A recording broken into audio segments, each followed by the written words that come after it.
You know, the old adage, you build it, they will come. I don't find that to be true. You know, I've been spoiled.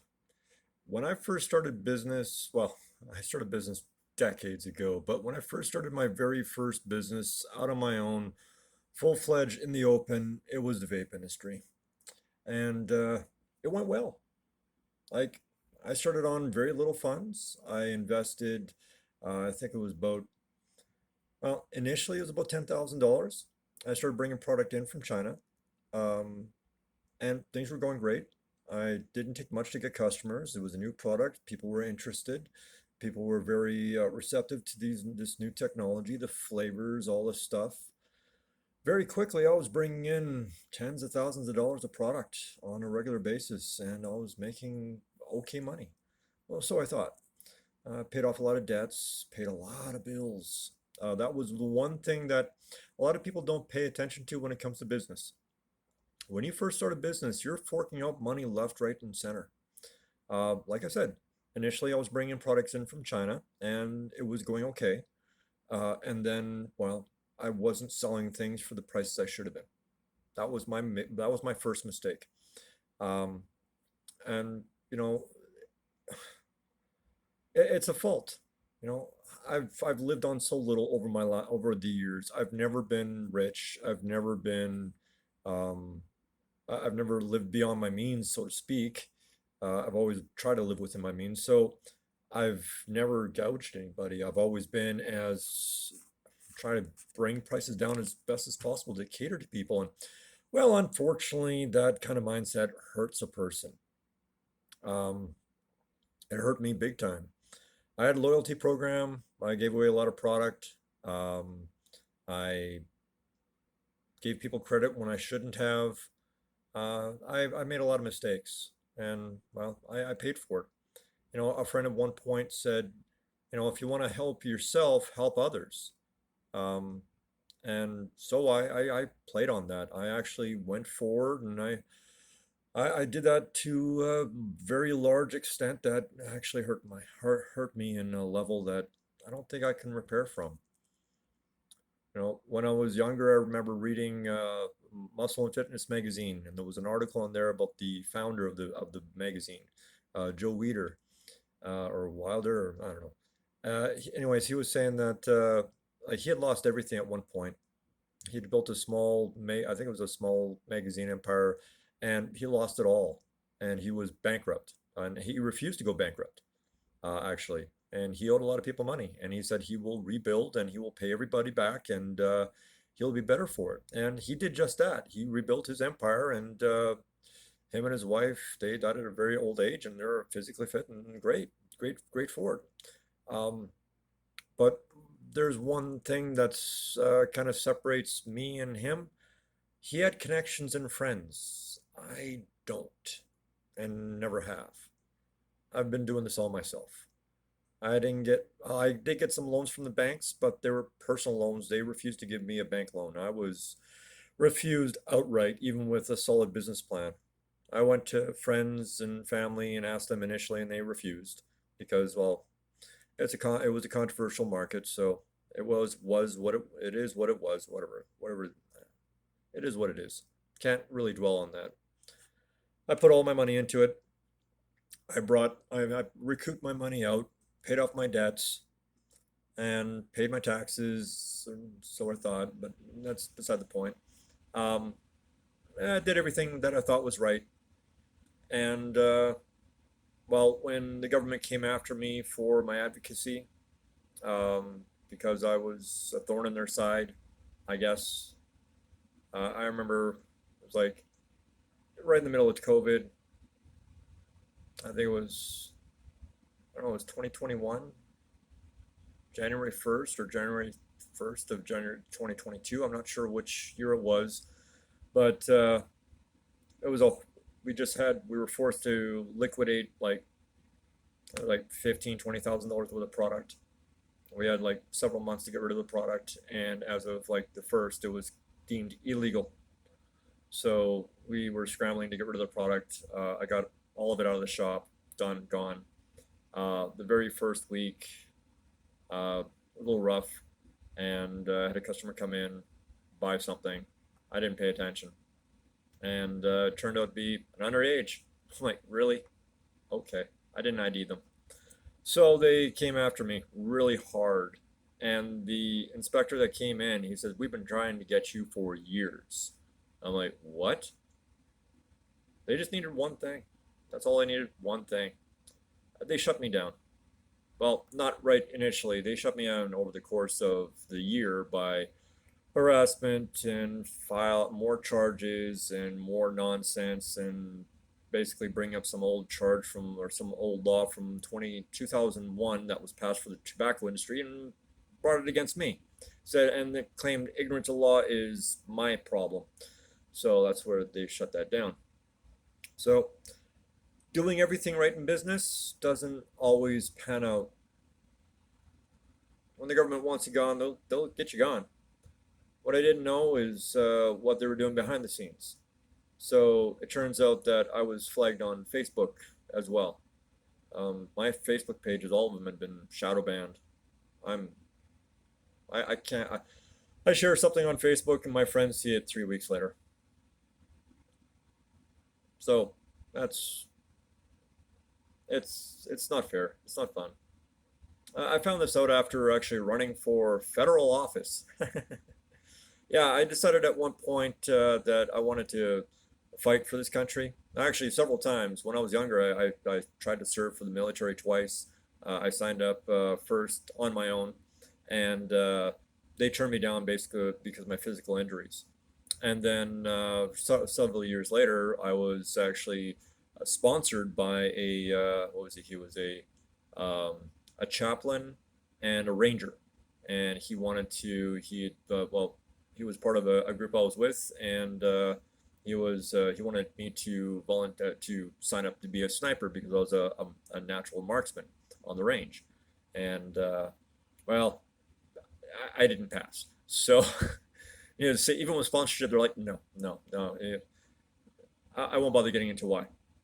But the main thing was my physical injuries that I experienced when I was younger. Even though I was at the time I was only 21, so I hadn't experienced the other one yet. But it was enough to disregard me, which was probably a good thing. From what I've seen, has happened to a lot of veterans over the years. Probably a really good thing I never got in, because I probably wouldn't be here right now. The injuries I would have experienced in there probably would have been over the top. That's beside the point. I decided to fight again with verbal. I decided to run for federal office with the PPC, People's Party of Canada. I was actually one of the founding members, the 28,000, not the original 10. So never get that mistaken. Uh, and it was interesting. It was an interesting ordeal. It's when you found out your true friends and enemies. I didn't realize, like, I've lived in this town for about 20 years. I had a lot of family in media and relations and stuff like that. My one family member actually owned a newspaper at one time. So I knew everybody in media. And then when I ran for office, I figured that would be a good in. No, no, no, no. They didn't like the fact that I was part of the further right crowd. It's like in Canada we have we have let's see, five parties. So you have the Liberals, which are basically left. Then you have the Conservatives, which are basically center left. Uh, some people say center, but mostly center left. You have the NDP that's left. You have the Green that's extreme left. And then you have the PPC, which are basically right. I don't really know if there's a center right. Maybe the CPC were a center right party at one point, but they've kind of they kind of float around that area, and they're just not a cohesive party. Anyways, I decided to run for the PPC, which was a third party, and while that kind of third parties don't work in a country like this. They end up siphoning off votes that would have normally gone towards the next major party, which would have been the PPC, and you see a direct. It caused a lot of issues, but that's beside the point. After that election, I was then dragged through the. I was dragged by the government. They attacked me on donations. They attacked me on signatures. They attacked me on quite a few things. I fought with them for close to 2 years. I have the emails. They were attacking my returning officer for some things he hadn't done. He had 6 months to do it, and then he died during COVID, and they chased me during COVID, and it was not fun. And there it was. I grew to hate the Canadian government during that time with a passion. So, and then thereafter, then like I said, in about 2022, they went after my vape shop, shut that down. And then at the same time, I started Carnivore Revolution. Now I started all this not knowing what's happening in the background. So I go ahead, I start Carnivore Revolution, and like I talked to government workers to try and get all the information to start my company, and they were all copacetic, no problems. I didn't think they were setting me up for anything. Why would I? I talked to CFIA. They told me to get commercial freezers, all this stuff. That was a lie. I didn't need to get that, but again, not really something I can do about it. Got rid of that, thank God. So I followed all their guidelines. I followed everything to a T. Got the certification, got everything they needed. And then, I don't know. Yeah, at sometime you got to think there may be a cloud over your head or something like that. I know it. I don't. It's just I've made so many mistakes over the last um, couple of years. Really, like, and the sad thing is, these are mistakes that make sense because my intention was to buy, like, the whole premise behind the store was simple. There's ranchers in the area that are always asking, always complaining that nobody's buying meat from them. People are complaining the price of meat is too expensive. So why don't do a happy medium? Okay, I'll get a freezer. I'll bring in meat from a local rancher, quality meat, and I'll sell it. I'll sell it for a couple bucks more or the same price that they're selling it for. I thought it was a good deal. I talked to people, I did a lot of market research. Everybody was on board. I get it in, and it dragged. It was like uh, vape juice sold so fast. So I was spoiled. And of course, I ran out of steaks first. And then I had to get another animal. And then I ran out of steaks again. And then I get another animal. And I was pushing the prime grind as much as possible. I was eating that myself. I was not eating many steaks. And then I got screwed by my supplier by more than one variation, from either shorting me on deliveries, pushing delivery dates further out so I'd run out of meat, so I'd lose customers. Turns out that they were pissed off that I was selling at the price point, that they wanted me to move the price even higher, and they should have just said so. But my stubbornness and my view of what was going on in my local community, price of things were going too high. They didn't make any sense. Like, my prices were pretty much stable. And again, another thing with regards to, you help yourself, you'll help others. I decided to help the ranchers. I figured I'd pay them a little bit more money. I actually gave them more than they were charging. So I would get a better price. I would get a stable supply, and maybe I'd get, I don't know, favorable pricing if things went up. Nah, that didn't happen. They took advantage of me, full face. Like I said, they did the confusion through chaos. It was my own stupidity for not paying attention when they showed up with no animal, or basically not, well, lack of the animal, and you know the story. But here's the thing. I know two people that duplicated my operation in other provinces, in other areas, and they're still doing well. They're actually doing very well. In one place, the town council had a meeting because of his store, and they were mad because some of the grocery stores in town were basically losing business because of him. And he did the exact same thing. He brought in cows from another area, broken down, not by him, sold in a store with just freezers, and sold out weekly. I couldn't sell it in a month. I couldn't sell it in 3 months. It was nightmarish. but I continued going because I couldn't find work. I hit the work market. I've got over 30 years of sales experience. I've got extensive knowledge in computers. I've got lots of knowledge in consumer electronics. That's what I did for years, decades. Can't find work. I've applied for thousands of jobs. Can't find work. I don't even get replies. I send out emails. Nothing comes back. My LinkedIn profile, scrubbed. My Facebook page. This is what's been happening in the background. So I'm a little frustrated right now. In the background, my Facebook page had been restricted since it started. So I've got over 7,000 followers on it, and they're not even real. Like I've been checking the followers, and the follower count keeps going up, and it doesn't make any sense. So I click into these people. Some of these people haven't posted in like years. Some 7, 8, 9, 10 years. They haven't posted. So how are they following my page? Doesn't make any sense. It goes back to that whole adage that some people say that like the internet is dead theory. I don't believe in that because I talk, well, I hope I'm talking with live people all the time, but then again, AI is out there. So I don't know. I think I'm kind of rambling, but the gist of it is you think you can do pretty much everything right and everything will go wrong. Um, maybe it's a censorship. Maybe it's that. Um, maybe it's just, I pissed in the government's cornflakes. They're mad at me. I didn't go out of the way purposely to do that because I thought I was taking money away from the tobacco industry. Turns out the bulk of the money I was taking away was from them. Now you take $5,000 on average, time that by 6,000 people. Do the math.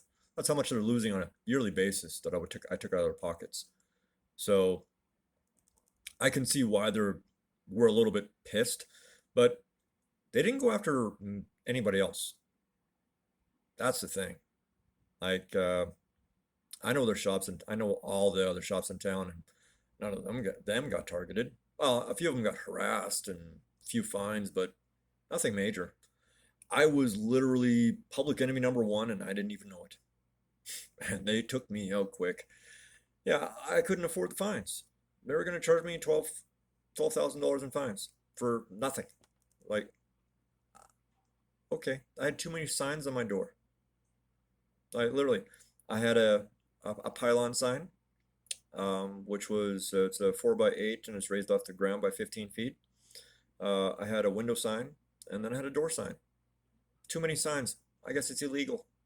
So they forced me to take them down, and they gave me a couple months to take the last one down, and I didn't have the money at the time. Finally, I had to just grab a truck and rip it out of the friggin' sign. Otherwise, they were going to fine me more.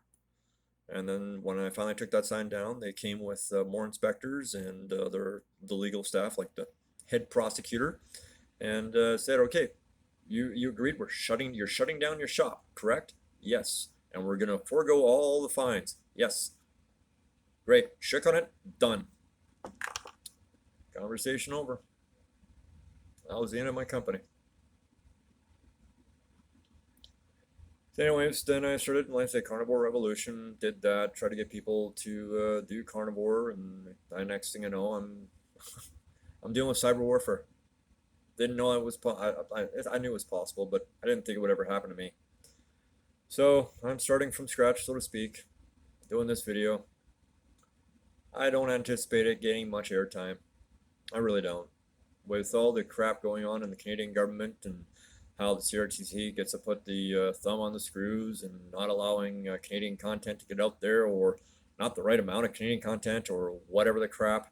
It's like, I'm sorry, there's only me that produced this stuff. So when they come after me saying that there's not enough Indigenous people or women or what have you that wrote this, I'm like, I can't help you. I can go to my neighbors. They may be able to help, and maybe I can include them in the mix, but I don't think that works.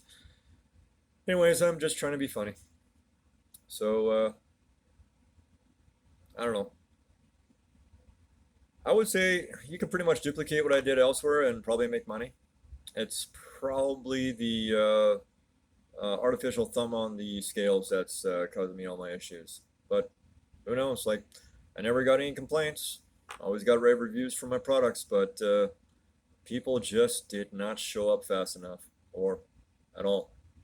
Hell, when I went to the go online strictly, and Yeah, I lost all my customers. So this is strictly the GPT. I don't sell meat anymore. There's no point. You know, you get called a fascist when you're running for office, and then you get death threats trying to sell meat. It's like, there's something wrong with this community. I'm done. I'm gonna just continue trying to help people get onto the carnivore diet and get off the garbage that's out there. Maybe that's what's the deal. They're on messed up diets that's messing with their mind. That's about the only thing I can think of. You know, watched a thing recently on this Dr. Boz, or yeah, I think Dr. Boz. Anyway, she was talking about a client of hers who her daughter was had she, she was she had Down syndrome and she had Alzheimer's, and she switched to a keto diet, and within 3 months she was actually having conversations that she'd never had in her life. So yeah, very good chance meat's playing a very large role on people's mental state, and that may have played a large role against me. Who knows? Anyways, I'll make more videos. Like I said, I don't anticipate large following. You can visit me on School if you want to hear more from me. I'm just plunking away, trying to rebuild my following. I'm gonna build a new Facebook page. The current one is a joke. So I will talk to you soon. Thanks. Subscribe if you wish. If you don't, I'll still put them out. Bye.